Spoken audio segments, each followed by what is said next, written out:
ছোট কিন্তু খুব দুষ্ট, খালি ব্রজবাসীদের প্রায় প্রায় দিনই তাদের বাড়িতে গিয়ে মাখন চুরি করে, ননি চুরি করে, হ্যাঁ, দইয়ের ভাণ্ড ভেঙে ফেলে, আবার কিছু বললে পরে শাসিয়ে দেয় যে আমাকে কে বারণ করে, এভাবে ব্রজবাসীদের শাসিয়ে দেয়। যদি তারা সেই ক্ষীর ননি লুকিয়ে রাখে, তো যদি খুঁজে না পায় তা গিয়ে বলে যে বাড়িতে আমার জন্য খই এই ক্ষীর ননি দুগ্ধ থাকে না, সেই বাড়ি আগুন জ্বলে যাবে। এভাবে সে শাসিয়ে আসে। আসলে আমাদের যে মনের ভাণ্ডগুলো সেগুলোই তিনি ভাঙছেন। এই দই ননি ক্ষীর হচ্ছে হলো তার যে তিনি যে আহার করছেন, আসলে তার ওই লীলার মধ্য দিয়ে আমাদের ভেতরে মনটাকে এরকম ক্ষীর করতে হবে, দুধের ন্যায় স্বচ্ছ নির্মল, হ্যাঁ, শুদ্ধ, এরকম দুধের মতো আমাদের নির্মল আমাদের করতে হবে। তাহলে আমরা কি করব? তাহলে আমরা আমাদের মনে সেই দধি থেকে ননি উৎপন্ন হবে, শুনছো, এবং সব কিছু উৎপন্ন হবে। সেটাই ভগবান আমাদের তখন গ্রহণ করেন। ওটা হচ্ছে সেই লীলা। ভাগবত আমাদের কাছে এসেছিল মহামুনি ব্যাসদেবের মাধ্যমে। ব্যাসদেব মুনি একদিন খুব প্রসন্ন মনে, খুব চিন্তায় সরস্বতী নদীর তীরে বসে আছে এবং সে বিষণ্ণ বদনে চিন্তা করছে। সেই মুহূর্তে দেবর্ষি নারদ সেখানে এসে উপস্থিত। নারদ মুনি তাকে চিন্তিত দেখে ব্যাসদেব মুনিকে প্রশ্ন করলেন, হে মুনিবর, আপনার এই প্রসন্ন বদন, চিন্তামগ্ন থাকার উপায় কি? আপনি সদা হাস্য, আপনার মুখমণ্ডলে কেন এই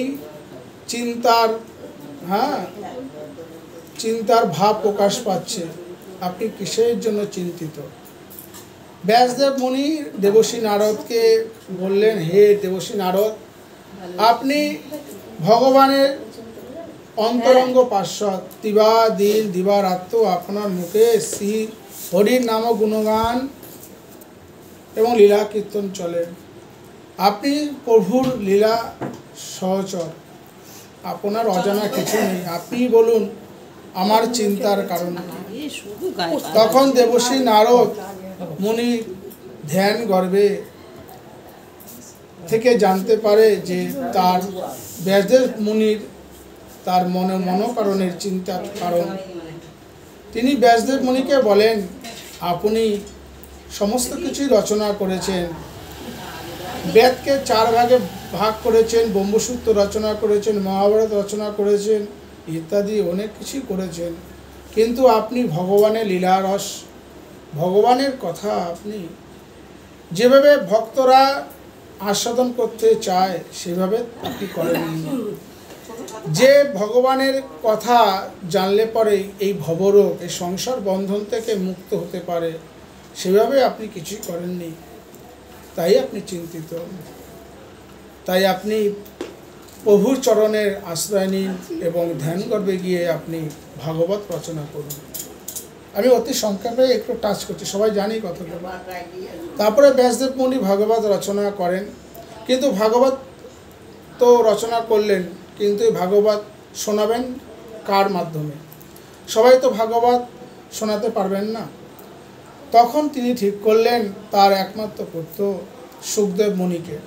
তিনি সুখদেব মুনিকে পাবেন কোথায়? সুখদেব মুনি জন্মে থেকেই ব্রহ্মচারী, তিনি তপস্যারত, তপস্যায় চলে গেছেন। তখন তিনি সুখদেব মুনিকে তিনি খোঁজ করলেন এবং অবশেষে তাকে পাওয়া গেল।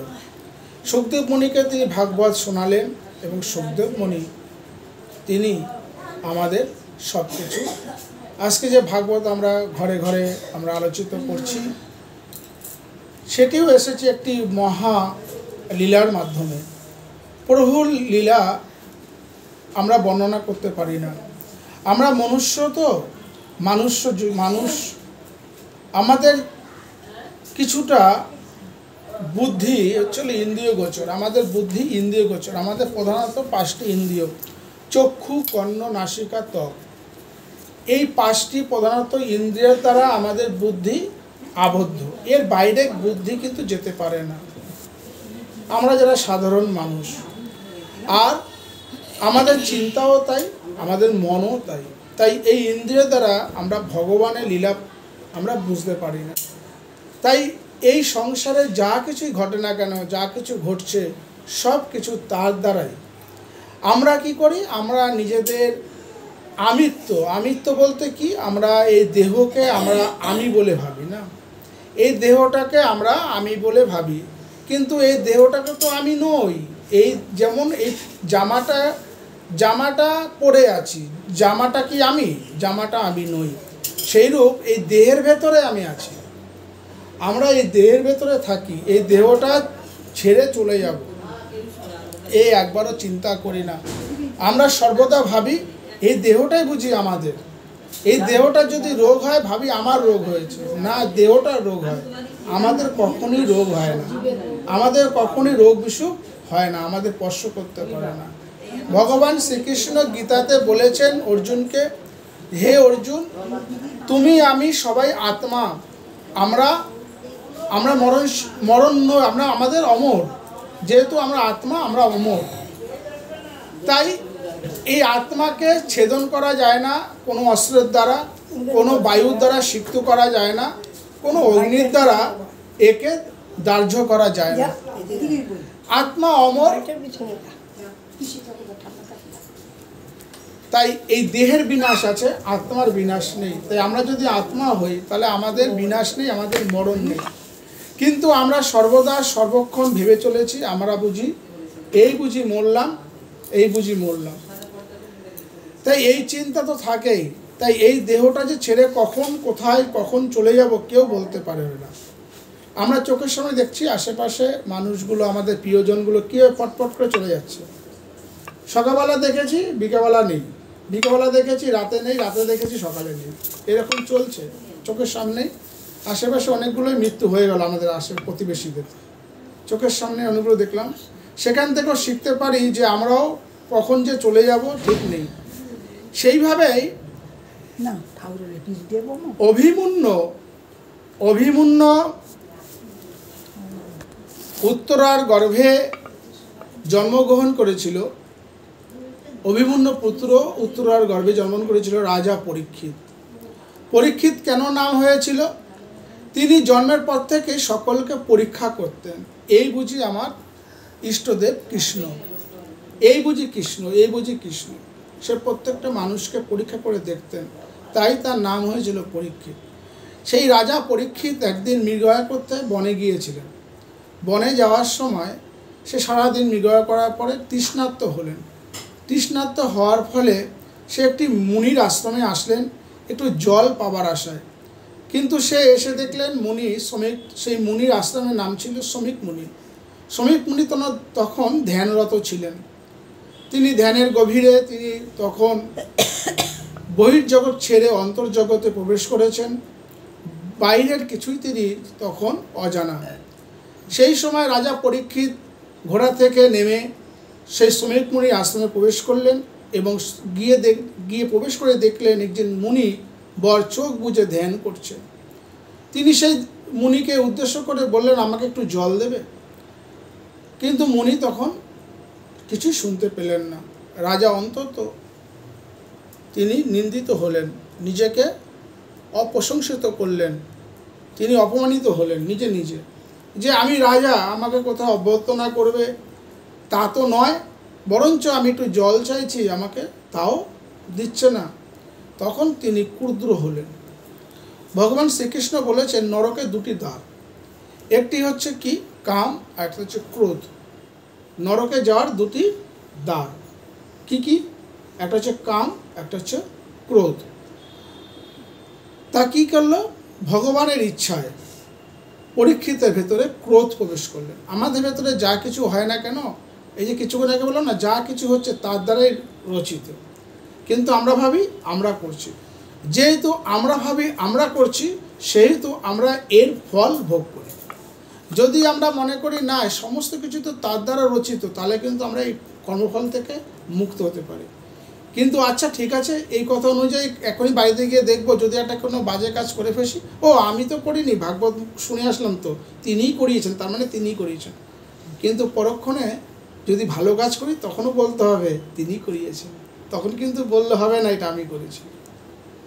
হ্যাঁ, বোঝা গেল?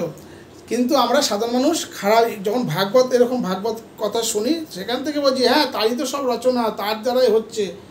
তার দ্বারা যখন হচ্ছে তাহলে ভালো কাজ, তাহলে ঘরটা কে বানিয়েছে? এটা আমি বানিয়েছি, আমার ছেলে বানিয়েছে। তা সে কথাটা আসবে না, সেটা কে বানিয়েছে? ভগবান বানিয়েছে, তাই না? তখন কিন্তু আসে না।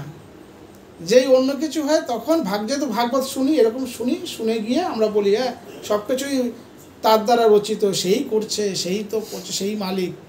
কিন্তু যখন ঘরের যখন একটা ইট, কেউ একটা ঘরের একটা গাছ লাগিয়েছি, কেউ একটা ফুল তুলে নিয়ে গেল, অমনি ঝগড়া শুরু করে দেবে। কেন এইভাবে চিন্তা করতে পারি না? সেই ভগবানই নিয়ে গেছে একটা ফুল, তখন কিন্তু চিন্তা করতে পারি না। তো অতএব আমাদের ওই জন্য চিন্তা যেহেতু সেভাবে করতে পারি না সঠিক, তো সমস্ত কিছু কর্মফল আমাদেরই ভোগ করতে হয়। তা যাই হোক, রাজা পরীক্ষিতের ভেতরে ক্রোধ হলো, রাগ হলো। সে কি করলো? তখন রাগে অপমানিত হয়ে একটি মৃত সর্প তখন ওই আশ্রমে পড়ে থাকতে দেখলো। সে ধনুক বাণ দিয়ে সে মৃত সর্পটি তুলে নিয়ে শ্রমিক মুনি গলায় পরিয়ে দিলেন, গলায় পরিয়ে দিয়ে সেখান থেকে চলে গেলেন। সেই দৃশ্য দূর থেকে একটি মুনিবর এর ছেলে সে দেখতে পেল। সে ছুটে গিয়ে শ্রমিক মুনির ছেলে সিংহীকে খবর দিল। সিংহী তখন তার সেরকম মুনিবরদের সেই ছেলেদের সাথে একসাথে খেলাধুলা করছিলেন। সেই সময়কে সিংহীর কাছে গিয়ে বলো, সিংহী জানো আজকে বিশাল বড় বিপদ ঘটেছে। বলছে কি হয়েছে? বলছে আশ্রমে একজন রাজা এসেছিলেন, সেই রাজা তোমার বাবার গলায় মৃত সর্প দিয়ে পরিয়ে দিয়েছেন এবং তোমার বাবাকে অপমান করেছে। সিংহী তখন আশ্রমে ছুটে এসে দেখে হ্যাঁ তাই, তার বাবার গলায় তখন মৃত সর্পটি রয়েছে। তখন তিনি সিংহী মুনি তখন জল আসমান করে জল হাতে নিয়ে তখন সেই পরীক্ষিত রাজার উদ্দেশ্যে অভিশাপ দিলেন যে আমার বাবা শ্রমিক মুনিকে যিনি এইভাবে অপমান করেছে তার 7 দিনের মধ্যে তক্ষক দংশন করবে, 7 দিনের মধ্যে তার মৃত্যু হবে বলে সে অভিশাপ দিলেন। শ্রমিক মুনি যখন ধ্যান থেকে যখন ফিরে আসলেন তখন তিনি সমস্ত ঘটনা শুনলেন এবং শ্রমিক মুনি তার ছেলেকে খুবই তিরস্কার করলেন। বলছে তুমি অতি বালক এবং বুদ্ধিও এখনও অল্প, তুমি এত ছোট অপরাধে তুমি এত বড় শাস্তি তুমি দিয়েছো, খুবই অন্যায় করেছো। কেননা পরীক্ষিত রাজা ছিলেন এই ভারতবর্ষ নয় সারা পৃথিবীর সবচেয়ে ধার্মিক রাজা। সে কোনো কারণে ঈশ্বরের ইচ্ছায় কোনো ভুল করে ফেলেছে, কিন্তু তোমার এই করা উচিত হয়নি। কিন্তু ব্রহ্মশাপ এ তো অখণ্ডন করা যাবে না, কখনো খণ্ডন করা যাবে না। তখন তিনি লোক পাঠালেন এবং অবশেষে নিজেও গেলেন, গিয়ে তখন সে পরীক্ষিত রাজাকে তখন সমস্ত কিছু বললেন। পরীক্ষিত রাজা এর আগে সেই শ্রমিক মুনির খবর পাওয়ার আগে তখন সে রাজমণ্ডলে এই রাজসভায় এসে নিজেরই অজান্তে যে ভুল কাজ করে ফেলেছে সেই কাজের জন্য সে অনুতপ্ত করছিলেন যে আমি ভগবান শ্রীকৃষ্ণের দ্বারা আমি যে প্রাণ ফিরে পেয়েছিলাম, আমি এত মহাবীর অভিমন্যুর উত্তরার গর্ভে আমি জন্মগ্রহণ করেছি, মাতা উত্তরার গর্ভে, আমার দ্বারা এত বড় অনিষ্ট কাজ হলো, আমার এর পাপের ফল কি হতে পারে? যখন শ্রমিক মুনি তার পাপের ফলের কথা জানালো যে 7 দিনের মধ্যে তোমার মৃত্যু হবে, আমার ছেলে সিংহী তোমাকে অভিশাপ করেছে, তখন রাজা পরীক্ষিত খুব আনন্দিত হলো। আমাদের কেউ যদি অভিশাপ করে আমরা কি করি? আমরা তাকে উল্টো অভিশাপ দিই না। আর রাজা পরীক্ষিত কি করলেন? আনন্দিত হলেন। এই হচ্ছে ধার্মিক এবং বৈষ্ণবের আচরণ। বৈষ্ণবের 100 গুণ আছে, 100 গুণে বৈষ্ণব। ব্রাহ্মণদের 9টা গুণ থাকে, আর বৈষ্ণবদের 100খানা গুণ। 100খানা গুণ মানে 100খানা ধর্ম পালন করতে হয়। তার মধ্যে সবচেয়ে বড় ধর্ম হচ্ছে বৈষ্ণবের হচ্ছিল ক্ষমা ধর্ম, যেটা ভগবান শ্রীকৃষ্ণের সবচেয়ে পরম আদরণীয়। যে বৈষ্ণব ক্ষমা করতে শিখেছে সে ভগবান শ্রীকৃষ্ণের পায়ের কাছে বসে থাকে। তার পরীক্ষিত রাজা কি করলেন? ক্ষমা করলেন না। আনন্দিত হওয়া মানে কি? ক্ষমা করলেন, বলছেন আমার কাজের জন্য আমি তো দায়ী, এ তো ভালো হয়েছে, এতদিন এই বিষয় আশয়ের মধ্যে জড়িত ছিলাম, আজ থেকে মুক্ত পেলাম, কিন্তু এর উপায় কি? কি উপায়? আমি যে এই 7 দিন আমি সময় পেয়ে গেছি না, আমি জানতে পেরেছি আমার মৃত্যু কবে, কিন্তু আমরা এখানে কেউ জানি না আমাদের মৃত্যু কবে, কিন্তু আমাদের প্রত্যেকের মৃত্যু সোম থেকে রবির মধ্যেই হবে। হ্যাঁ, সোম থেকে রবির মধ্যে এই 7 দিনের মধ্যে আমাদেরও সবারই মৃত্যু হবে, কিন্তু কবে হবে, কখন হবে, কীভাবে হবে আমরা কেউই জানি না। কিন্তু পরীক্ষিত রাজা জানতে পেরেছেন, তার সৌভাগ্য। এইবার কি করেছেন পরীক্ষিত রাজা? তখন সে সমস্ত রাজ্যের ভার তিনি তার পুত্রকে দিয়ে এবং তিনি বৈরাগ্য বেশ ধারণ করে সে তখন রাজ্য থেকে তিনি চলে আসলেন বনে, এবং সমস্ত মুনি ঋষিদের তারা খবর জানতে পেরে সেই পরীক্ষিত রাজার কাছে চলে আসলেন। সেই মুনি ঋষিদের দেখে এবং দেব ঋষিদের দেখে পরীক্ষিত রাজা তাদের জিজ্ঞাসা করলেন, আমার উপায় কি?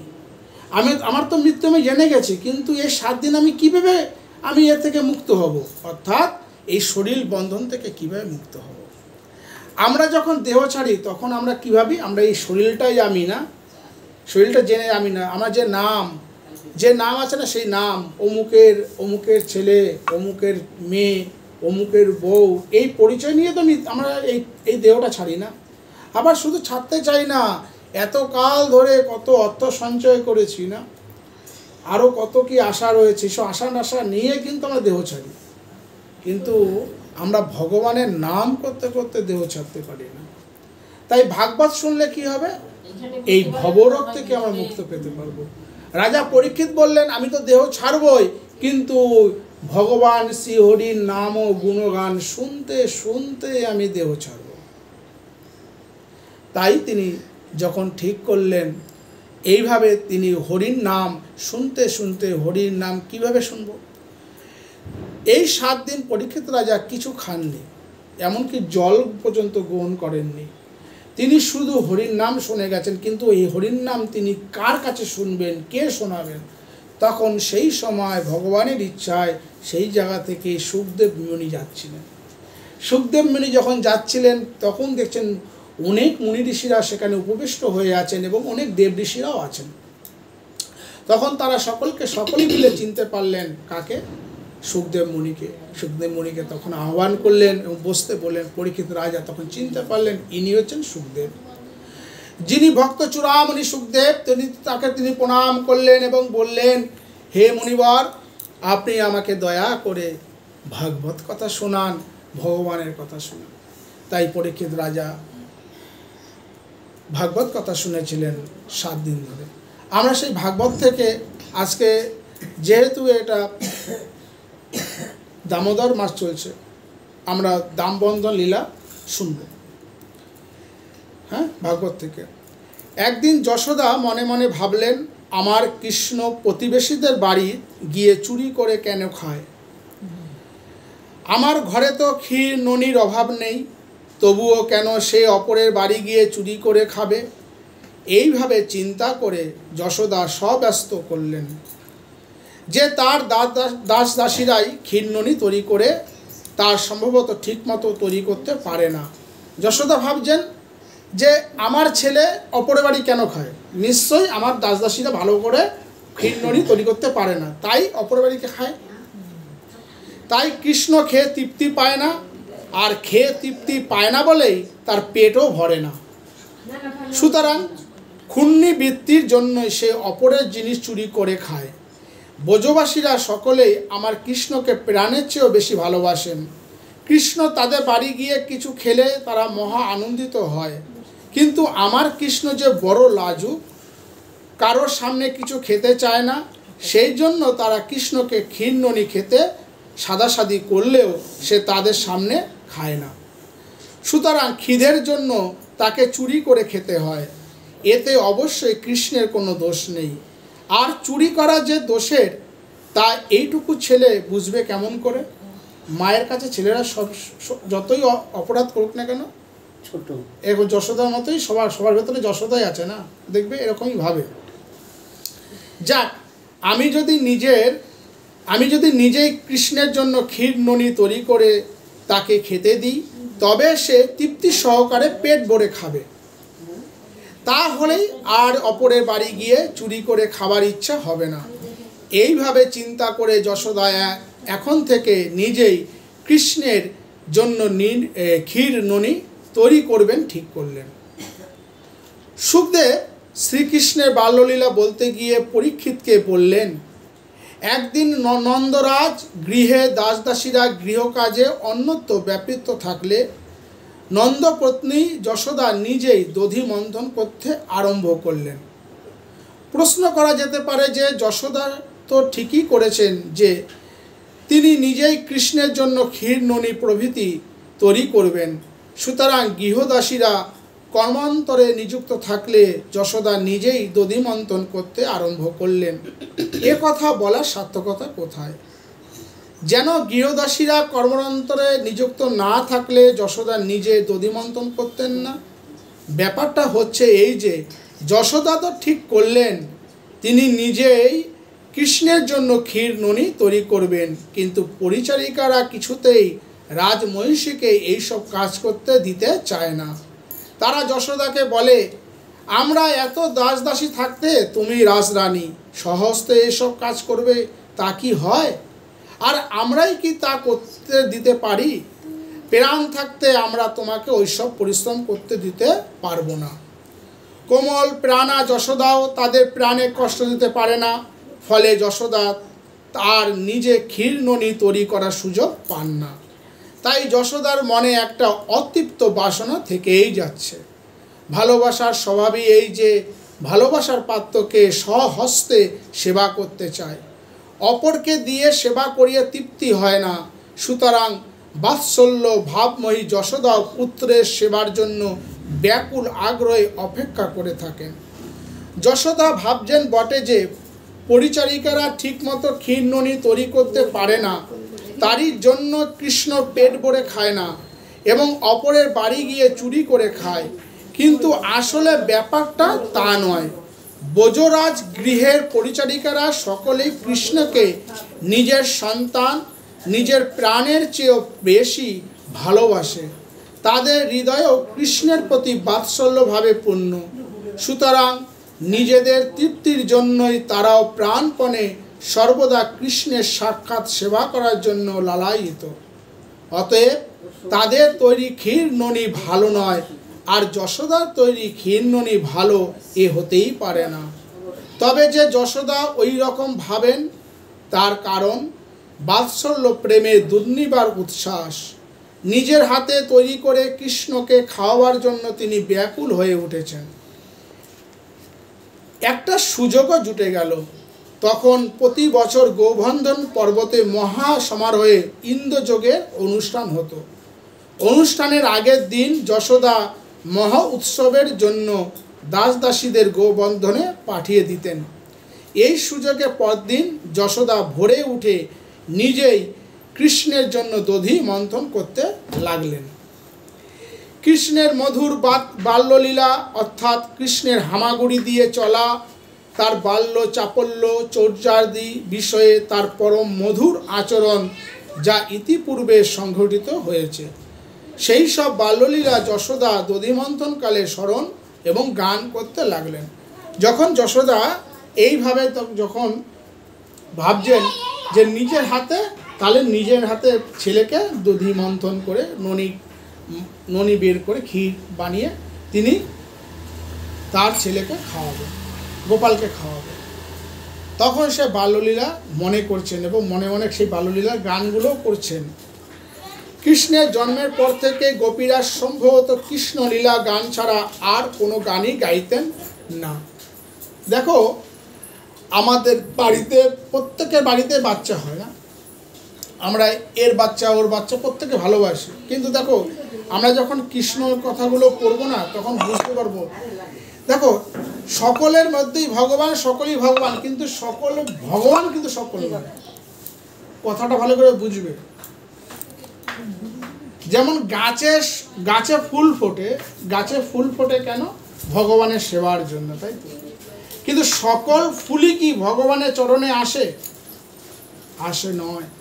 ঠিক তেমনি আমাদের ভিতরে আমরা সবাই ঈশ্বরের সৃষ্টি, কিন্তু আমরা ঈশ্বর নই। বোঝা গেল? আমরা অনেকেই এই তথ্য থেকে গিয়ে আমরা দাঁড়িয়ে পড়ি যে আমি ভগবান। এ খুব সাংঘাতিক। যখন ভগবান যখন জন্মগ্রহণ করছেন, মা যশোদা কাছে যখন আসছেন, এই সমস্ত কিছু আবার যখন ফিরে যাচ্ছেন মথুরায়, সমস্ত ঘটনা যদি পরপর আমরা দেখতে পাই, সাধারণ মানুষের এ কার্য নয়। সাধারণ মানুষের কার্য নয়। যখন ভগবান জন্মগ্রহণ করছেন, পৃথিবীতে অবতীর্ণ হচ্ছেন, পীত বসন পরা, মুকুটধারী, গলায় বনফুল মালা, চতুর্হস্ত, শঙ্খচক্র গদাপদ ধারী অবস্থায় ভূমিষ্ঠ হচ্ছেন। মা দেবকী প্রার্থনা করছেন, প্রভু তোমার এই রূপ সংবরণ করো, সাধারণ শিশুর মতো তুমি দু হস্ত এবং এইভাবে তুমি নাও, নিজেকে লুকিয়ে নাও। দেখো মায়ের ভেতরে, প্রত্যেকের মায়ের ভেতরে এই মমতাবোধ আছে। সন্তান স্নেহ মমতাবোধ কোথা থেকে আসে? বলছে কীরকম? বজরংবলী যখন, আমার রামায়ণ অংশ নিয়ে যাই, যখন বজরংবলী যখন মুখ পুড়ে গেল না, যখন মুখটা পুড়ে গেল, মুখটা কালো হয়ে গেল, কখন ওই যে যখন পুড়ছে আগুন যখন নিভাতে গেল না, ওই আগুনের সাথে তার এই জায়গাটা কালো হয়ে গেছিলো। সে যখন জলে গিয়ে দেখছে কালো, তখন খুব লজ্জিত হচ্ছে। মা সীতার কাছে এসে বেদনা জানাচ্ছে। মা সীতা বলছেন, তুমি চিন্তা করো না, তোমাকে নিয়ে কেউ, তোমার কুলে কেউ হাসাহাসি করবে না, সবার মুখই পুড়ে গেছে। বুঝেছ কি বলছে? এগুলো কিন্তু সত্য কথা। ওই জন্য দেখবে সকল হনুমানেরই মুখে কালো। বুঝতে পেরেছো? তা এই হচ্ছে ঘটনা। আমাদের সেই যেই দেবকীর মায়ের অন্তরে যে পুত্র শ্রেণ, আমাদের প্রত্যেকের অন্তরে সেই পুত্র শ্রেণই আছে না? একই, কিন্তু একটু আলাদা। দেখো কিরকম, দেবকী জানে যে দেবকী তার স্বয়ং ভগবান বিষ্ণুকে তিনি ধারণ করছেন, তিনি জানেন। যখন ভূমিষ্ঠ হচ্ছেন তখনও দেখতে পাচ্ছেন কি চতুর্হস্ত। যখন ভূমিষ্ঠ হচ্ছেন তখন কি চতুর্হস্ত, শঙ্খ চক্র গদা পদ্ম নিয়ে জন্মাচ্ছেন, এবং পীত বসন পরা, ল্যাংটা জন্মাচ্ছেন না। আমাদের সন্তানরা কি ল্যাংটা জন্মায়? এ কিন্তু ল্যাংটা জন্মাচ্ছেন না, পীত বসন পরা রয়েছে, মাথায় মুকুট রয়েছে, বনফুল রয়েছে মালায়, গলায়। এবার তুমি বলো, আমার সন্তান আর সাথে কৃষ্ণের সাথে তুলনা করা যায়? একটু ভাবো, কি তাই না? তাই ভগবানের সাথে কারো তুলনা করতে নেই। এ খুবই ভাগবত অপরাধ হয়। ভগবান হিসেবে সবাইকে প্রণাম করো, কিন্তু ভগবান যিনি তাকে তো আগে স্মরণ করো। তুমি সকলকেই ভগবান ভেবে প্রণাম করো, কিন্তু ভগবানকে ভুলে নয়। আজকে এই মালাটা পরিয়েছে ভগবানকে উদ্দেশ্য করে, ভাগবত কথা বলছেন সেই উদ্দেশ্যে পরিয়েছে, তাই না? কিন্তু যিনি ভাগবতকে যদি ভুলে যদি একে মালা পরায়, তাহলে ভুল হবে, অপরাধ হবে। এই একজন কি একটা কিছু না, এই দেহটা কিছু না তো, তাই তাকে কখনোই ভুলতে নেই। তাই ভগবান তিনি লীলা করছেন, খিলননি খাচ্ছেন, তাকে খাওয়ানোর জন্য মা যশোদা নিজের হাতে দধি মন্থন করছেন, আর তারা ভাবছেন। বৃন্দাবনে তখন সকলেই গোপাল যখন তিনি আছেন, গোপালকে নিয়ে গোপালের লীলা স্মরণ করে তারা সর্বদা মেতে আছেন। কিন্তু আমার ছেলে, তোমার ছেলে, সকলকে নিয়ে কি সবার পাড়াতে সবাই মেতে আছে? থাকে না। এইখানে প্রমাণ ভগবান তিনি, যিনি ভগবান তাকে নিয়ে সকলেই তার সবার মধ্যে ভাব ছড়িয়ে যায়। যখন সূর্য, দেখো এই যে লাইট আছে, এই লাইটের আলো কত দূর পৌঁছবে, কত দূর সীমা আছে সূর্যের, সীমাই নেই, না? সূর্যের সীমাই নেই। সূর্যের আলো কেউ বেঁধে রাখতে পারে? মেঘ কতক্ষণ সূর্যের আলো আবডাল করে রাখতে পারে, কিন্তু সূর্যের আলো আবডাল করতে পারে না। মেঘ ভেদ করে তো চলে আসে, যার জন্য আমরা দেখতে পাই। অন্ধকারকেও কি দেখা যায়? অন্ধকারকে সূর্যের আলোকে ঢেকে রাখতে পারে না। অন্ধকারের ভেতরেও আলো আছে, তাই তো আমরা অন্ধকারকেও দেখতে পাই। অন্ধকারকে আমরা কিসের সাহায্যে দেখতে পাই? আলোর সাহায্যে দেখতে পাই। আলো যদি নাই থাকতো তাহলে অন্ধকারকেও দেখতে পেতাম না। অন্ধকার বলে কালোর মধ্যেই আলো আছে, তাই আমরা কালো দেখতে পাই। আলো যদি না থাকতো তাহলে আমরা কালোকেও দেখতে পেতাম না। বোঝা যাচ্ছে কথাগুলো? তাই এখানে তাই বলছেন মা যশোদা নিজের হাতে স্বহস্তে কৃষ্ণের জন্য দধিমন্থন করছেন, মনে কৃষ্ণের বাল্যলীলা চিন্তা করে এবং মুখে কৃষ্ণ গান করছেন। অর্থাৎ কায় মনোবাক্যে সবই কৃষ্ণে নিবদ্ধ হওয়াতে যশোদা এক অনির্বচনীয় আনন্দ অনুভব করতে লাগলেন। যাদের কায় মনোবাক্য ভগবান এক তান্ময়তা লাভ করেনি, অর্থাৎ একযোগে ভগবতমুখী হয়নি, তাদের পক্ষে ভগবান তন্ময়তা লাভ করা সম্ভব নয়। যারা কায় মনোবাক্যে, কায় মানে কি? শরীর, মন আর বাক্য। আমাদের শরীর, মন আর বাক্য এই তিনটে এক হয়ে যাবে। কোথায় তন্ময়তা? ঈশ্বরের তন্ময়তা।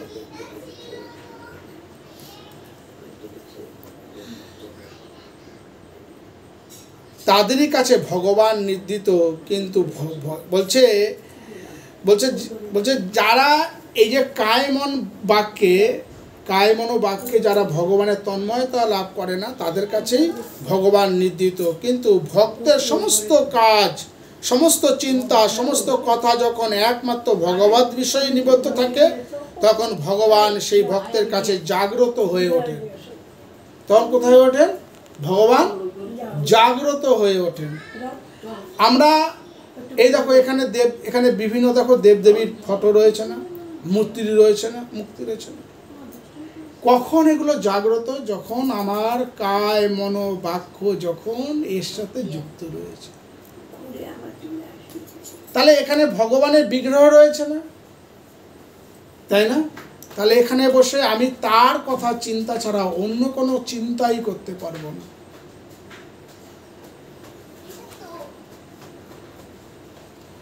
কেন? তিনি জাগ্রত, ভগবান রয়েছেন। ভগবানের সামনে আমি কি চিন্তা করব? ভগবানের ছাড়া অন্য চিন্তা হয়? এই হচ্ছিল ভগবতমুখী ভক্তের লক্ষণ। কিন্তু ভগবান বিগ্রহের সামনে বসে যদি আমি অন্য কথা চিন্তা করি, তার মানে কায় মনোবাক্য আমার ভগবানের সাথে যুক্ত নয়। তাই আমার কাছে ভগবান নির্দিত, ওটা একটা মূর্তি মাত্র না।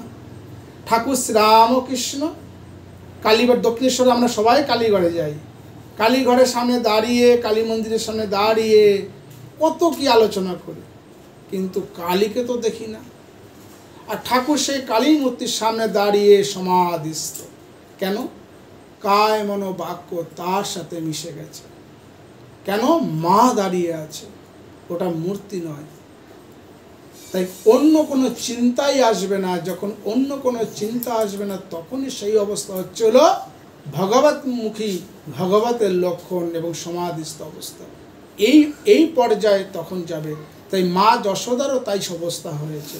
তিনি দধিমন্থন করছেন, মাখন তুলছেন, কিন্তু কায় মনোবাক্য কার মধ্যে পড়ে রয়েছে? তার পুত্রের দিকে। সে পুত্র তো সাধারণ পুত্র নয়, ভগবান। ভগবানের নাম করছেন, আমার ছেলেটার বাল্য লীলাগুলো স্মরণ করছেন সর্বদা। তার ছেলে তো সাধারণ নয়, সে ভগবানের কথা চিন্তা করছেন। তাই সমস্ত কিছু সেই তন্ময়তাটা সুন্দর পরিমণ্ডল লাভ করেছেন, ভক্তের ভাব লাভ করেছেন। তখন ভগবান সেই ভক্তের কাছে জাগ্রত হয়ে ওঠেন। সাধারণ মানুষ যাদের কায় মনোবাক্য একযোগে ভগবতমুখী হয়নি, তারা শত ডাকলেও ভগবান তাদের ডাকে সাড়া দেন না। পরিষ্কার ভাগবতে বলছেন, দেখো কি সুন্দর বলছেন, সাধারণ মানুষ যাদের কায় মনোবাক্য একযোগে ভগবতমুখী হয়নি, তাদের শত ডাকলেও তাদের ডাকে সাড়া দেন না। কায় মনোবাক্যে একসাথে আমার চিন্তন ভগবানে থাকবে। কিন্তু যশোদার সমস্ত মন প্রাণ ইন্দ্রিয় তো কৃষ্ণ অভিমুখী, তাই কৃষ্ণ ঘুম থেকে উঠে নিজেই দধিমন্থনরত জননীর কাছে গিয়ে উপস্থিত হলেন এবং দধিমন্থনে দ্বন্দ্ব চেপে ধরে তাকে দধিমন্থন করতে বারণ করলেন। উদ্দেশ্য, তাকে এখন কোলে নিতে হবে, তাকে এখন কোলে নিতে হবে। পুত্রের আগ্রহ দেখে যশোদা তাকে সাদরে কোলে নিয়ে স্তন পান করাতে লাগলেন। এতে কৃষ্ণের যেমন আনন্দ, তেমনি বাৎসল্য প্রেমময়ী যশোদারও আনন্দ। কিন্তু এখানে পার্থক্য আছে, দুটো মা। যশোদা কিন্তু জানে না তার ছেলে ভগবান, ভালো করে বুঝবে, বুঝতে পেরেছ? না জেনেই কিন্তু সে কিন্তু এত কিছু আস্বাদন করছেন। আর দেবকী জানেন, দেবকী জানতেন তার ছেলে ভগবান। বোঝা যাচ্ছে? একের আনন্দ অপরের আনন্দের পরিপূরক। স্তনপানে ও স্তনদানে যখন দুজনেই আনন্দ সাগরে ভাসছেন, সেই সময় হঠাৎ যশোদার নজরে পড়ল চুলার ওপর দুধ উদ্দোলিত হচ্ছে। চুলার উপরে, চুলা বলতে উনুন, উনুনের উপরে দুধ জাল দিয়ে এসেছে, বসিয়ে এসে সেই দুধ উতলে যাচ্ছে। তাই তিনি হঠাৎ কৃষ্ণকে কোল থেকে নামিয়ে রেখে দুধ রক্ষা করতে চলে গেলেন। এখন প্রশ্ন হলো এই যে, বাৎসল্য প্রেমময়ী যশোদা সচ্চিদানন্দ বিগ্রহ কৃষ্ণকে স্তনপান করাচ্ছিলেন, যদিও যশোদা কৃষ্ণের স্বরূপ সম্বন্ধে অবগত ছিলেন না। তবুও তিনি তো গর্গাচার্যের কথায় বুঝেছিলেন কৃষ্ণ সামান্য বালক নয়, মহাপুরুষ। গর্গাচার্য নামকরণ করেছিলেন, সে সময় যশোদা শুনেছিলেন, কিন্তু তিনি বুঝেছিলেন এই শিশু সাধারণ শিশু নয়, একজন মহাপুরুষ। এই মতো বুঝেছিলেন। যেহেতু আগেই বললাম আমাদের বুদ্ধি কত দূর, ইন্দ্রিয় পর্যন্ত, এই পঞ্চ ইন্দ্রিয়, হ্যাঁ, এই ইন্দ্রিয় পর্যন্ত বুদ্ধি মন এসব দৌড়, এর বাইরে যেতে পারে না। সেই বুদ্ধি দিয়েও মা যশোদা বুঝেছিলেন যে কৃষ্ণ সাধারণ একজন নয়, কিন্তু মহাপুরুষ হবেন, কিন্তু ভগবান এতদূর ভাবতে পারেননি। যাই হোক, তাছাড়া কৃষ্ণ যে যশোদা প্রাণের চেয়েও প্রিয়, সেই প্রাণ প্রিয় কৃষ্ণকে তিনি সামান্য একটু দুধ রক্ষা করার জন্য ক্ষুধার্ত তৃপ্ত রেখে চলে গেলেন। যশোদার কাছে কি কৃষ্ণের চেয়ে দুধ রক্ষায় করা বড় হলো? সামান্য কিছুটা দুধ না হয় নষ্ট হতো? গোপরাজের গৃহে কি দুধের অভাব? সুতরাং ওইভাবে কৃষ্ণকে ক্ষুধার্ত অতৃপ্ত রেখে চলে যাওয়া কি যশোদার ঠিক হয়েছে? এবার ভাগবত এখানে খুব সুন্দর বর্ণনা করছেন। বলছেন, যারা কর্মী তারা যাগ যজ্ঞাদির দ্বারা সর্বকর্ম ফলদাতা ভগবানের প্রীতি বিধান করে স্বর্গাদি ভোগ বস্তু কামনা করেন এবং যেসবের ভোগেই মত্ত হয়ে থাকেন। যারা জ্ঞানী তারা নেতি নেতি বিচার করে নির্বিকল্প সমাধিতে নির্মগ্ন হয়ে থাকেন।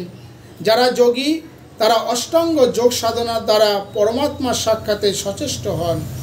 দেখা যাচ্ছে এরা কেউই ভগবানের সাথে ভালোবাসা সম্বন্ধে আবদ্ধ হন না।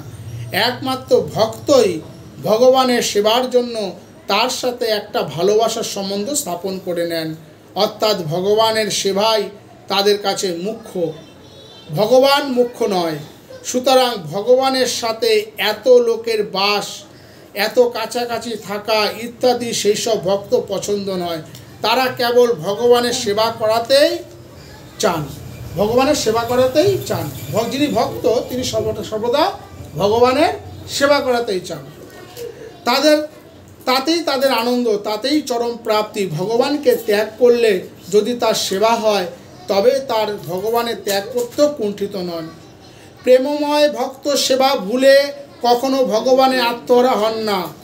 বলছে ভগবানের সেবা ছাড়াই যে ইনি ভক্ত, সকাল থেকে উঠে এত বিগ্রহ রয়েছে না, সকাল থেকে আমি সেই ভাবছিলাম যে কত একে সেবা দিতে হয় না, কত যত্ন করতে হয়, এগুলো আবার পরের দিনে বাসি ফুল টুল এগুলো পরিষ্কার করতে হবে, আবার হ্যাঁ করতে হবে এগুলো। তাহলে এগুলো সেবা, কিন্তু এখানে সেবা, এখানে শুধু কিন্তু বসে থাকা নয়, বোঝা? এখানে এই দেখো, সেই দেখো মিলে যাচ্ছে।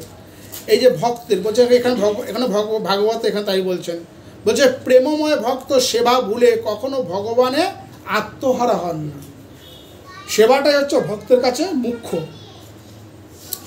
তারা নিজেরা দুঃখ স্বীকার করে এবং ভগবানকে কষ্ট দিয়ে তার হিত সাধন করেন। যেমন তেতো ওষুধ খেতে ছেলের কষ্ট হবে জেনেও তার রোগ মুক্তির জন্য মা তাকে তেতো ওষুধই খাওয়ায়। এইরকমই যশোদা কৃষ্ণকে ত্যাগ করে দুধ রক্ষা করতে গিয়ে ঠিকই করেছিলেন, কারণ ওই দুধ খেয়ে কৃষ্ণ হৃষ্টপুষ্ট হবে। কেন দুধ রক্ষা করতে গেলেন বোঝা গেল, কেন ওই দুধ খেয়ে কৃষ্ণ হৃষ্টপুষ্ট হবে। যশোদা কৃষ্ণের সেবার জন্যই কৃষ্ণকে ছেড়ে গিয়েছিলেন, বোঝা গেছে? এতে তার নিজের এবং কৃষ্ণের যতই কষ্ট হোক না কেন তিনি তা ভ্রুক্ষেপ করেননি। কৃষ্ণ সেবাই তার জীবনের মুখ্য উদ্দেশ্য, বোঝা গেল? এদিকে কোল থেকে নামিয়ে দেওয়াতে কৃষ্ণ কি করলো? এবার কৃষ্ণ কি করলো শোনো। কৃষ্ণ কি দামনি লীলা হচ্ছে, হ্যাঁ দামোদর মাস, তাই দামবন্ধন লীলা করছি। কৃষ্ণের কি অবস্থা হলো? তখন কৃষ্ণের তো পেটও ভরেনি, কেননা সে তো দুধ খেতে খেতে তাকে তো মা নামিয়ে দিয়েছে, তাই পেট তো ভরেনি, স্তনপানে পিপাসাও মেটেনি। তাই প্রথমে কৃষ্ণর খুব রাগ হলো। কৃষ্ণ কি হলো? রাগ হলো। কোল থেকে নামিয়ে দেওয়াতে কৃষ্ণ অত্যন্ত রেগে গিয়ে সে কী করলো? অধর দংশন দিয়ে কাঁদতে কাঁদতে একটি নোড়া দিয়ে, মানে কাঁদতে কাঁদতে নামিয়ে দিয়েছে তো কৃষ্ণ কাঁদতে কাঁদতে নোড়া দিয়ে দধি ভাণ্ড ভেঙে দিলেন। যে দধি ভাণ্ড দিয়ে এতক্ষণ ধরে মন্থন করছিল না, ওই যে ননি তোলার জন্য, যে ভাণ্ডটা কৃষ্ণ ভেঙে দিলেন এবং অন্যত গিয়ে নবনীত খেতে লাগলেন। চুলো থেকে দুধ নামিয়ে যশোদা এসে দেখলেন দধি ভাণ্ড ভাঙা, সর্বত্র ছড়িয়ে গেছে, ভেঙে দিয়েছে, সর্বত্র ছড়িয়ে গেছে। মাখনে পাত্র শূন্য, কৃষ্ণ পালিয়েছে, কৃষ্ণ এসব কাণ্ড করে পালিয়েছে। এই দেখে যশোদা রাগ তো হলোই না। রাগ হলো না, আমাদের হলে কি হবে? রাগ হয়, কি এত বড় অন্যায় করলো, হ্যাঁ তাই না? আমরা ছেলে সন্তানকে কিছু কিছু মাদের বলতে শুনি, খুব অভিশাপ শান্ত করে, তাই না? করে না? কিন্তু দেখো এখান থেকে ভাগবত থেকে যে শিখি, দেখো এখানে যশোদা রাগ করছেন না। যশোদা তো রাগ করলেনই না, বরং একটু হেসে ভাবলেন ছেলেটা বড় দুষ্টু হয়েছে, কিন্তু সে গেল কোথায়? যশোদা দেখলেন অধোমুখে অবস্থিত উৎকলের ওপর বসে কৃষ্ণ শিখা থেকে নবনীত নিয়ে বানরদের খাওয়াচ্ছে। সে শিখা ওই যে উৎকুল বলছে টুল টাইপের, আগে চাটু দিয়ে, উৎকুল চেনো তো তোমার বাংলাদেশের লোক? উৎকুল চেনো তো? মোড়ার মতো হতো, মোড়া যেমন না, মুখে উৎকুল বলা হয়। তা ওর মতো উঠে গিয়ে ওই সে ননি পেরে সে গিয়ে কী করেছে? বানরদের খাওয়াচ্ছে। দেখো এখানে দেখো দাপর যুগের সাথে তো মিল থাকতে হবে, কেন রাম যুগে তো ছিল, রাম যুগে তো বানরাই তার সাঙ্গভঙ্গ ছিল। রামের সাঙ্গভঙ্গ কারা ছিল? বানররা ছিল না? তাই এই জন্মেও সে বানরদের ভোলেনি। সে কি করছে? ওইসব চুরি করে স্বহস্তে স্বভয়ে ওই বানরদের খাওয়াচ্ছে। যশোদা ভাবলেন কৃষ্ণ দিন দিন অশান্ত হয়ে উঠছে, একে এখনই একটু শাসন করা দরকার। এটা কিন্তু বাইরের ভাব, ভেতরের নয়। আমাদের মায়েরা কি করি? ভেতর থেকে রেগে যায়, সন্তানকে অরি করেছে, ওকে আজকে পিটিয়ে ফেলবো। কিছুক্ষণ আগে বললাম খুব অভিশপ্ত করে ফেলি নিজের সন্তানকে। তাই কেউ মনে কষ্ট পাবে না, এই ভাব কিন্তু রাখা উচিত নয়। যদি আমরা সত্যি মা যদি মনে করি মা, ঠিক আছে, দেখো সন্তানকে আমরা জন্ম দিই না, সন্তান মা কিন্তু সন্তানকে জন্ম দেয় না, এটা জেনে রাখো তোমরা সবাই কথাটা। মা কিন্তু সন্তানকে জন্ম দেয় না, মা সন্তানকে জন্ম দেয় না। কিরকম কথাটা? কথাটা ভালো করে শোনো, আমি কথা দুবার বলছি কেন, সবাইকে অন্যমনস্ক আছে। মা সন্তানকে জন্ম দেয় না, সন্তানই মাকে জন্ম দেয়। সন্তান যদি নাই হতো তাহলে মা হতো? আগে ভালো করে বুঝবে কথাটা। তাহলে কে কে মাকে জন্ম দিচ্ছে? আগে মাকে জন্ম দিচ্ছে কে? সন্তান। সন্তান মাকে জন্ম দিচ্ছেন, তারপরে মা সন্তানকে জন্ম দিচ্ছে। কথাটা বুঝতে পেরেছো? মা যদি সন্তানকে যদি না জন্ম দিত, মা যদি সন্তানকে প্রসব না করতো, সন্তান যেমন হতো না। আর সন্তান যদি প্রসব না হতো তাহলে মা হতো না। হতো না। তাই সন্তানের কাছে মায়ের ঋণ থাকা দরকার। সন্তানের যেমন মার কাছে ঋণ আছে, সেরকম সন্তানের কাছে মায়ের ঋণ থাকা দরকার। যে সন্তান আমাকে মাতৃত্ব স্বাদ দিয়েছে, বলো রাধে রাধে। পেলে তথ্যটা? যদি সন্তান যদি নাই হয়, সে কোনদিনও মা হতে পারবে না, তাই না? সেই রকম যশোদা মনে মনে ভাবলেন এ ছেলেকে একটুখানি শাসন করা দরকার। সে তখন কি করলেন? একটি লাঠি নিলেন, হাতে একটি লাঠি নিলেন। এই শোনো, সবাই শোনো। আস্তে আস্তে কৃষ্ণের পেছনে পেছনে গিয়ে উপস্থিত হলেন। যশোদাকে আসতে দেখেই বানরেরা সব পালিয়ে গেল। বানরেরা বুঝতে পেরেছে মা এসেছে লাঠি হাতে, বানররা সব পালিয়ে গেছে। এইবার যশোদা আসতে দেখে বানররা সব পালিয়ে গেল। ওদের পালাতে দেখে কৃষ্ণ ফিরে দেখে লাঠি হাতে মা এসেছে। দেখেই চম্পট বলতে, যে দেখেছে মা লাঠি নিয়ে এসেছে, এগুলো করে না আমাদের ছেলেপেলেরাও তো করেছি আমরা। কৃষ্ণ ছুটে পালাচ্ছেন, আর মা যশোদা কি করছেন? লাঠি হাতে পেছনে ধাওয়া করছেন। মানুষ চোখে যদি আমরা এই দৃশ্য দেখি, যদি কেউ মানুষ চোখে দেখি, কীরকম হবে ভাবো একবার। যে দামোদর মাসে এই ছবিটাকে পুজো করা হয়, এই ছবিটাকে সন্ধ্যেবেলা আরতি করা হয়। যারা বৈষ্ণব আছে জানো তো, এই যে মা দাম বন্ধন লীলার যে দৃশ্যটা, মা যশোদা তাকে বাঁধছেন, হাতে লাঠি শাসন করছেন। এই ছবিটাকে এই মাসে সন্ধ্যের সময় প্রদীপ দেখানো হয়, বুঝেছো? সেই মা লাঠি নিয়ে দৌড়চ্ছেন, আর ছেলেও দৌড়চ্ছেন। যখন ছুটতে যখন দৌড়চ্ছে, তখন মা হঠাৎ করে ভাবছেন এই ছোট্ট নরম পায়ে, শোনো, নরম পায়ে কৃষ্ণ দৌড়চ্ছে। আহা, কৃষ্ণের কি ব্যথা লাগছে। কেন মা ছুটছে, কৃষ্ণটা ছুটছে।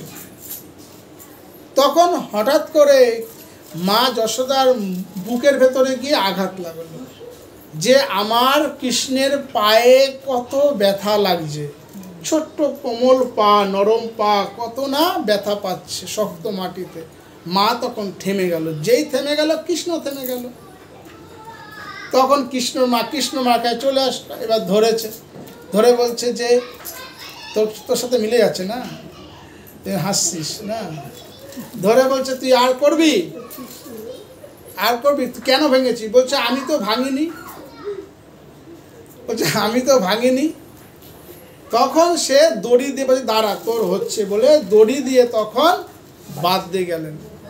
তখন সে দড়ি দিয়ে যখন বাঁধতে গেলেন, দেখলেন যে এই 2 আঙ্গুল ফাঁক রয়ে যাচ্ছে, 2 আঙ্গুল ফাঁক রয়ে যাচ্ছে। সে তখন কি করলেন? আরও দড়ি নিয়ে আসলেন। দড়ি নিয়ে ওই দড়ির সাথে যুক্ত করে, ভালো করে বুঝবে কথাটা, খুব সুন্দর শুনবে। আবার তার কোমরে বাঁধতে গেলেন, দেখছেন আবার 2 আঙ্গুল ফাঁক। কত আঙ্গুল ফাঁক ছিল মা? 2 আঙ্গুল। তাহলে তো দড়ি তো আরেকটা যোগ করেছেন, 2 আঙ্গুলের চেয়ে তো বড় দড়ি যোগ করেছেন। আবার তাহলে কেন 2 আঙ্গুল ফাঁক হয়ে গেল? করতে করতে সমস্ত গরুর এই গলা থেকে দড়ি খুলে নিয়ে আসলেন। সেই দড়ি পর্যন্ত তার সাথে জুড়ে কোমরে বাঁধতে যাচ্ছেন। কয় আঙ্গুল ফাঁক? তখনও 2 আঙ্গুল। এই লীলা কে দেখছেন? ব্রজবাসীরা তখন ভিড় পড়ে গেছেন। বলো রাধে রাধে। ভগবানকে বাধা যায় না, ভক্তি দিয়ে তাকে ভাগ দেওয়া হয়। তখন একটা কিরকম ঘটনা না, 2 2 আঙ্গুল মাত্র দড়ি ছিল। মা যশোদা সেই বুদ্ধিতে তখন বুদ্ধি লোপ পাচ্ছে, দেখো মাথায় কিন্তু ঢুকছে না যে এত বড় দড়ি, এত দড়ি এগুলো তাও কি করে 2 আঙ্গুল ভাগ হয়। যখন মা যখন আর পারছে না, তখন শরণাপন্ন হয়েছে, তখন কৃষ্ণকে বাঁধতে পারলেন, তখন কৃষ্ণকে বাঁধতে পারলেন। সুখদেব বলছেন, যার ভিতরেও নেই বাহিরেও নেই, যার পূর্বে কেউ ছিল না পরেও কেউ থাকবে না, অর্থাৎ যিনি জগতের অন্তরে ও বাহিরে এবং সৃষ্টির পূর্বে এবং ধ্বংসের পরেও বিদ্যমান থাকেন, এমনকি এই জগৎই তার স্বরূপ থেকে আলাদা নয়, সেই পরম ব্রহ্ম স্বরূপকেই বাৎসল্য প্রেমময়ী যশোদা বাঁধবেন বলে ঠিক করলেন।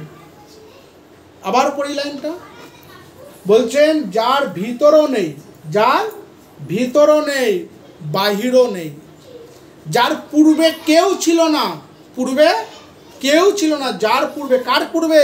ভগবান শ্রীকৃষ্ণের পূর্বে কেউ ছিল না, আগে কেউ ছিল না, পরেও কেউ থাকবে না, ভগবান শ্রীকৃষ্ণের পরেও কেউ থাকবে না, অর্থাৎ যিনি জগতের অন্তরে ও বাইরে এবং সৃষ্টির পূর্বে এবং ধ্বংসের পরেও বিদ্যমান থাকেন, এমনকি এই জগৎও যার স্বরূপ থেকে আলাদা নয়, এই জগৎ তার স্বরূপ, এই যা কিছু দেখছি আমরা সমস্ত কিছু তারই স্বরূপ। যেমন একটু উদাহরণ দিই, তোমাদের বুঝতে সুবিধা হবে। একটা গোটা পাহাড়, ধরো একটা গোটা পাহাড়, ওখান থেকে কিছু টুকরো পাথর ভেঙে নেওয়া হলো, কিছু টুকরো পাথর ভেঙে নেওয়া হলো, সেই পাথরকে, ওই পাথরটাকে আরো টুকরো টুকরো করা হলো, বালুকা করা হলো। তাহলে প্রতিটা বালুকা বিন্দু কি? ওই গোটা পাহাড়টাই। ভালো করে বুঝবে তথ্যটা, মায়েরা তথ্য নিয়ে যাও, যখন ভাগবত শুনতে এসছো কিছু তথ্য তো নিয়ে যাও, ভালো করে আবার রিপিট করছি বোঝানোর জন্য। গোটা একটা ধরো পাহাড়, কি গোটা পাহাড়, ওখান থেকে ধরো একটা টুকরো পাথরে ভেঙে নিলাম, তাহলে ওই টুকরো পাথরটা তো পাহাড়ই ছিল, যখন ভেঙে নেওয়া হলো তাহলে তখন কি তৈরি হলো? পাথর। ওই পাথরটাকে যখন চূর্ণ বিচূর্ণ আরও করা হলো, তখন এত চূর্ণ বিচূর্ণ করলে বালুকায় তৈরি হলো। কিন্তু ওই বালুকাটা কি ছিল? পাহাড় ছিল। তাহলে ভালো করে বোঝো, ওই পাহাড়টা যা যা দিয়ে তৈরি ছিল, ওই বালুকাটা তাই দিয়ে তৈরি। কিন্তু ওই বালুকাটা কি পাহাড়? এখন পাহাড় বলা যাবে? ভালো করে বোঝো তত্ত্বটা, যাবে? যাবে না। সেইরূপ ভগবান, যিনি ঈশ্বর, যিনি যাকে আমরা কৃষ্ণ বলছেন, তিনি এই টুকরো টুকরো জগৎ হয়েছেন, অসংখ্য মানুষ হয়েছেন, জীব জন্তু গাছপালা সমস্ত কিছু হয়েছে, বালুকার নয়। বোঝা গেল? তা বলে আমরা কৃষ্ণ নই। কৃষ্ণের মধ্যে যা যা শক্তি আছে আমাদের মধ্যে তাই তাই শক্তি আছে, এটা সত্য ওই অনুযায়ী, কিন্তু তা বলে আমরা কৃষ্ণ নই, গোটা পাহাড়টা নই। একটা বালুকা যেমন একটা গোটা পাহাড় নয়, সেইরূপ আমরা কৃষ্ণ নই, আমরা কেউ কৃষ্ণ নই। কিন্তু কৃষ্ণের সমস্ত বিদ্যমান যা যা শক্তি, যা যা গুণ আমাদের ভেতর তাই তাই আছে, কিন্তু কৃষ্ণের সমান আমরা কেউই নই। যেমন পাহাড়ের সমান ওই বালুকার তুল্যটা নয়, বালুকা শক্তি আর নেই, পাহাড়ে আছে সেই নেই, সেইরূপ আমাদেরও নেই, আমরা সেই ক্ষুদ্র জীবে তৈরি হয়েছি। তাহলে আমাদের এখন কি করণীয়? ওই বালুকাটা কি করতে হবে? যখন ওই বালুকাটা পাহাড়ের সাথে মিশে যাবে, একাকার হয়ে যাবে, তখন সে পাহাড়ের সাথে মিশে গেল, ওই বালুকাটাকে আর খুঁজে পাওয়া যাবে না। সেইরূপ আমরা ভগবানের কথা চিন্তা করতে করতে যখন ভগবানের সাথে মিলিত হয়ে যাব, আমাদের যে আত্মা পরমাত্মার সাথে, আমাদের আত্মা জীবাত্মা। আমরা জীবাত্মা কেন? কখন জীবাত্মা? আমরা এই দেহটাকেই ভাবি আমি, মনটাকে ভাবি আমি। কেউ যদি বলে তুমি ভালো আছো, না আমার সুগার না, প্রচুর ফল্ট করেছে, আমার প্রেশার বেড়ে গেছে। কখনোই নয়, দেহের প্রেশার বাড়ে, দেহের সুগার হয়, আমার নয়। এই যতক্ষণ এই দেহ বলতে আমি বুঝি ভালো আছো, না মনটা খারাপ কেন? গাছের একটা ফল পাইকা ছিল, পাখিটা খাইয়া গেছে, তাহলে আমার মনটা ভালো নয় কেন? ফলের দিকে চিন্তন করছি, মনটা তো আমি নই। তাই মন বুদ্ধি এইসব যখন আমি লিপ্ত আছি, তখন আমি জীবাত্মা। এই জীবাত্মা, বোঝা গেল? তাহলে এই জীবাত্মাকে কি করতে হবে? পরমাত্মার সাথে মিলিত করব। কি উপায়? কি উপায়ে মিলিত করা যাবে? ওই যে বলা হলো, কায় মনো বাক্যে তার শরণ নাও, তার শরণাগত করো, তার শরণ করো, সর্বদা তার চরণায় সবসময় করতে হবে। বোঝা গেল? কখনোই কারোর চিন্তন নয়, কখনোই কারোর চিন্তন নয়। যদি চিন্তা করতেই হয় তার চিন্তা করো, ভগবানের চিন্তা করো। চিন্তা করার মালিক বলছে, ভগবান শ্রীকৃষ্ণ গীতাতে বলছেন যে অনন্য মনে আমার চিন্তা করে তার চিন্তা আমি করি। পরিষ্কার বলছেন, তিনি প্রতিশ্রুতি দিচ্ছেন, তিনি কিন্তু আমার মতো তোমার মতো সাধারণ মিথ্যাবাদী নয়, যে তোমাকে প্রতিশ্রুতি দেওয়ার পথে প্রতিশ্রুতি ভঙ্গ করলাম। কিন্তু তিনি কথা দিচ্ছেন, কথা কিন্তু রাখেন। এরকম অনন্ত মিশ্রের একটি ঘটনা আছে, জানো তো? গীতাতে বাহামম কথাটা আছে, আমি সমস্ত কিছু বহন করি, ভক্তের বহন করি। অনন্ত মিশ্র সেই গীতা থেকে সে কথাটা কেটে দিয়েছিলেন, জানো ঘটনাটা? জানো তো? তাই ওটা আর তাহলে তুলছি না। তাই আমরা কেন তাহলে বিশ্বাস করি না? আমরা যদি ভগবানের সত্যি সত্যি যদি ভগবানের যদি বিগ্রহ, এই যে এই বাড়িতে যেমন ভগবানের বিগ্রহ রয়েছে, তার মানে কি ভগবান শ্রীকৃষ্ণকে কথাটাকে তো বিশ্বাস করতে হবে। তাহলে কেন চিন্তা করব? ফালতু চিন্তা করে নিজেরই টেনশন হয়। কার চিন্তা টেনশন হচ্ছে? আমার বলতে শরীরটা তো আমি বুঝি এখন আপাতত, কোনো ভুল নাই, ঠিক আছে শরীরটা। তাহলে শরীরটা কিন্তু টেনশন হচ্ছে, শরীরটার সুগার হচ্ছে, শরীরটারই হাই প্রেশার হচ্ছে। তাহলে যদি ভগবানের চিন্তা যদি করি, দেখো কোনো কিছু নাই, কোনো সুগার থাকবে না, কোনো চিন্তাও থাকবে না, কোনো প্রেশার থাকবে না। কেননা ভগবানের চিন্তা করলে সে আমার চিন্তা করবে, সে তো আমাকে সমস্ত কিছু যোগান করে দেবে। কিন্তু আমরা তো তা করতে পারি না। আমরা সকাল থেকে যা পর্যন্ত যা কিছু কাজ করি, যদি আমার তার শরণাগত হয়ে যায়, তিনি করিয়ে নেবেন। কেননা ভুল, যেমন চণ্ডীতে বলছেন, চণ্ডীতে মা বলছেন, ভ্রান্তি রূপে স্বয়ংসিতা নমতস্যই নমতস্যই নমতস্যই নমো নমঃ। এই চণ্ডীপাঠ আমরা কিছুদিন এখানে শুনলাম, প্রতি বছর শুনবো এবং গিয়ে অঞ্জলিও দেবো দুর্গা মণ্ডপে গিয়ে, কিন্তু বিশ্বাস করি না এবং পালনও করি না। ভুলের মধ্যেও তিনি আছেন। তাহলে আমার ছেলে যে ভুলটা করলো, আমি কেন গালালি করব? বা আমি একটা ভুল করে বেরিয়েছি, কেন আমি ওটা নিয়ে অনুতপ্ত হব? পরীক্ষিত রাজা যে ভুলটা করেছিলেন, সেই অনুতপ্ত থেকে যখন অভিশপ্ত হলেন, তিনি আনন্দিত হলেন যে আমি ভালো হয়েছে, আমার এই দেহরূপ থেকে আমি এখন মুক্ত পাব, আমি এই সংসার বন্ধন থেকে মুক্ত হব। কই আমি তো হতে পারছি না। তাই ভাগবত শুনতে হয় একাগ্র চিত্তে, পরীক্ষিতের মন নিয়ে, যে আমার আয়ু কতদিন, তাহলে ভাগবত শুনে কাজ হবে, নয় তো কাজ হবে না।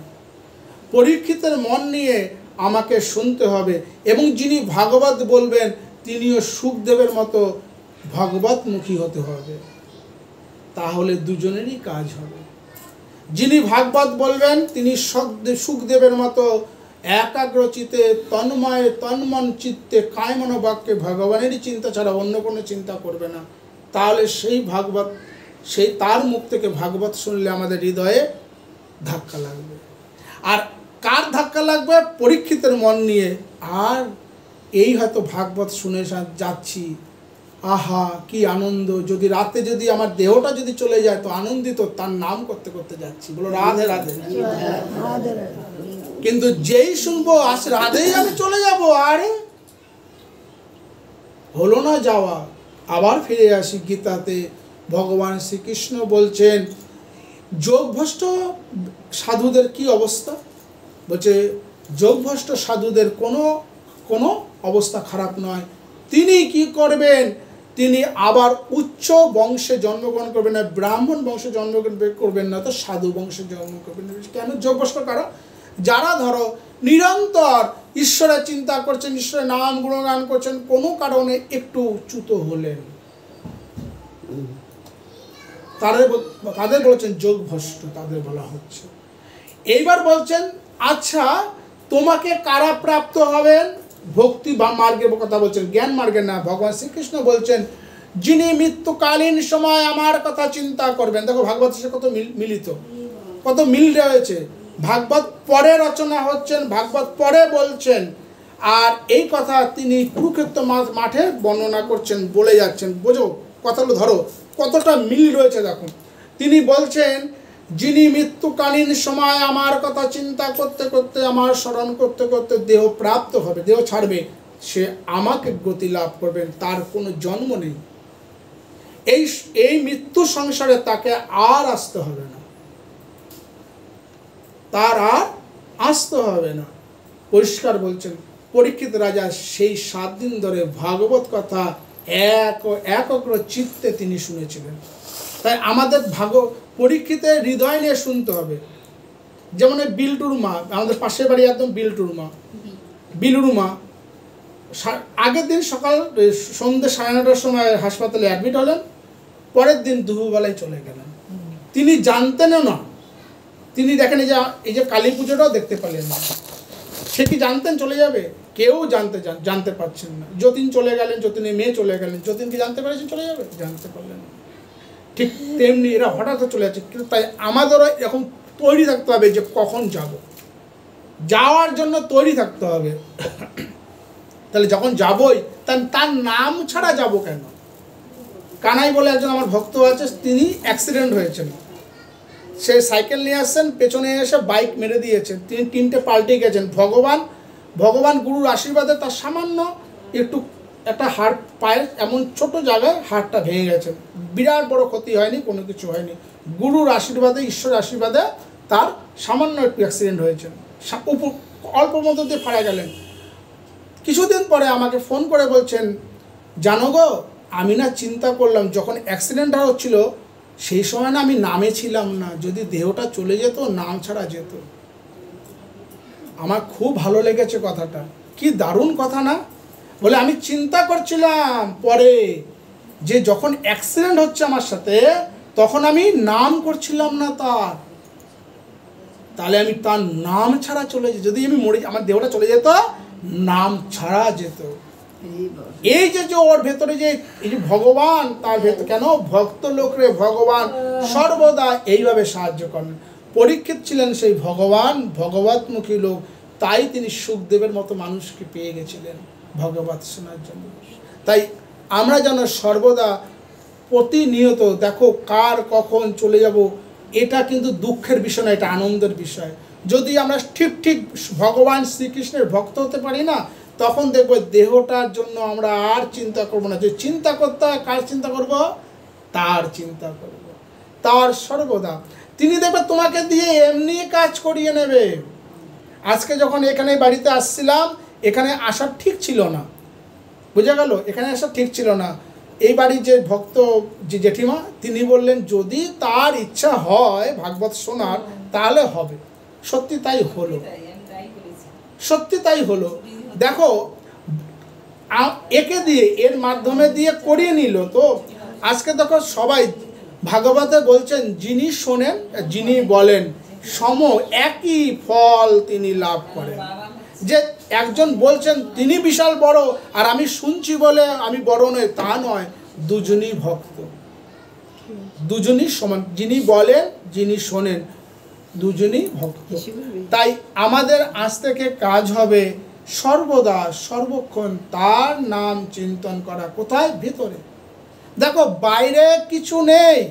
কোথায় রাগ হয়? ভেতরে রাগ হয়। আনন্দ কোথায় হয়? ভেতরে হয়। তাহলে আমি তার চিন্তা কেন করব না? তার চিন্তায় মগ্ন, তার চিন্তা সর্বদা করো। কীভাবে তার চিন্তা করা যায়? যারা আমরা দীক্ষা নিইনি, প্রথমে আসি যারা দীক্ষা নিইনি, এখানে অদীক্ষিত অনেকে আছে, ছোট বাচ্চাটি আছে, সেরকম অনেকেই আছে। যারা আমরা দীক্ষা নিইনি, যারা গুরু ঘরে যায়নি, তারা কি করে তার স্মরণ মনন করব? এই যে ভাগবত কথা শুনলাম, তার স্মরণ মনন করবো, তার লীলা কথা শুনবো, শ্রবণ মনন করবো, তার নাম গুণগান করবো, চিন্তা করব।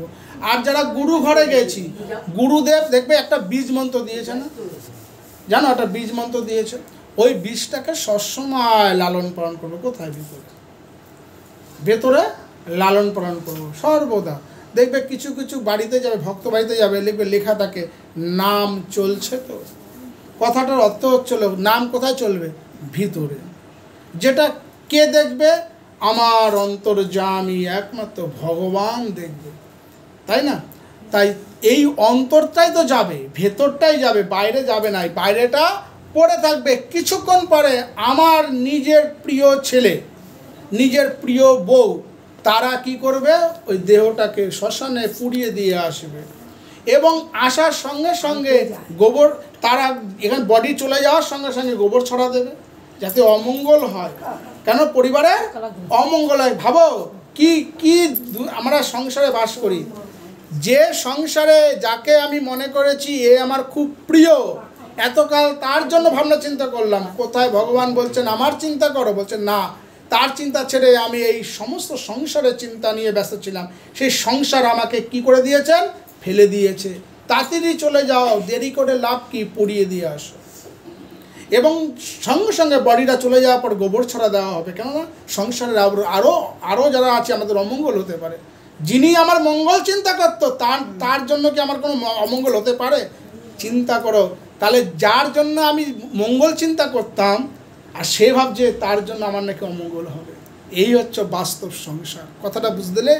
এ সবার সংসারে, আমার সংসার সবার এ হবে। আবার তখন ব্রাহ্মণ পণ্ডিতদের দেখে বলবে কি বিধান আছে বলো, কি কি কাজ করার আছে বলো, এসব কাজ করতে হবে। কেন? সংসারের মঙ্গলের জন্য। তুমি আমি গেলে পরে চলবেই। অতএব এই নিত্য অনিত্য সংসার কোনটা বুঝে নিতে হবে। নিত্যকে একমাত্র ঈশ্বর নিত্য আর সত্য, আর যা কিছু আছে অনিত্য অসত্য। অতএব ঈশ্বরের চিন্তা করো, সবাই ভালো থাকবে। যে সংসারে ঈশ্বরের চিন্তা সবাই করে, সেই সংসারটাই ঈশ্বরের সংসার। আর যে সংসার ঈশ্বর ছাড়া অন্য কিছু চিন্তা করে, সেই সংসারে কোনো কিছুই দেখবে সবসময় দিবারাত্র শাশুড়ি বউ কলহ, হ্যাঁ, ছেলে মা কলহ ইত্যাদি কলহ, পাড়া প্রতিবেশী কলহ, সবসময় কলহ লেগে রয়েছে। কেন? অন্য চিন্তা করছে। কিন্তু সর্বদা ঈশ্বর চিন্তা করতে হয়। ভক্ত প্রহ্লাদের মতো কোনো কিছু নয়, সর্বদা ওং নমঃ শ্রী ভগবতে বাসুদেবায় নমঃ, ওং নমঃ শ্রী ভগবতে বাসুদেবায় নমঃ। আজ ভাগবতকে এখানে বিশ্রাম দিলাম, ভাগবত কথা এখানে বিশ্রাম দিলাম। আমরা কৃষ্ণ নাম করব। এই একটা পাতা দেন, একটুখানি রাজনী হাওয়া দে। কৃষ্ণ নাম করো, কৃষ্ণ নাম করো।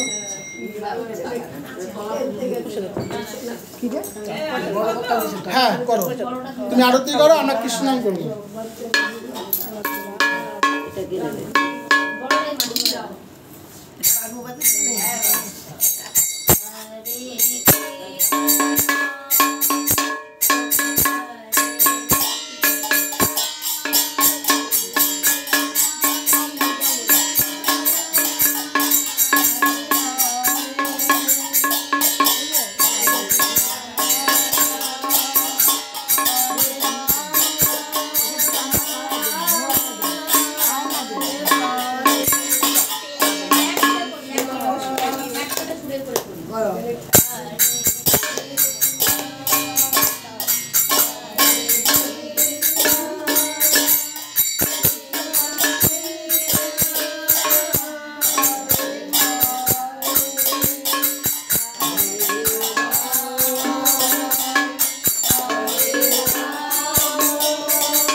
রাধে রাধে রাধে বাবা আইতে তো পারতাছি না বাবা খুশি বাবা এই নাও খুশি সব ঠিক আছে হরি বল জয় রাধে রাধে জয় রাধে রাধে জয় রাধে জয় রাধে জয় রাধে রাধে রাধে রাধে রাধে জয় রাধে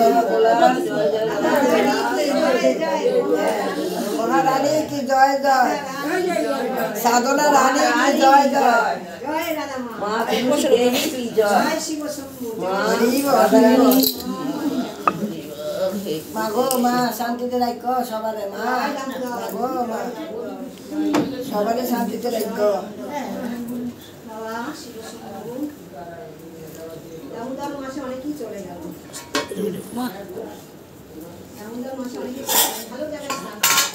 সরান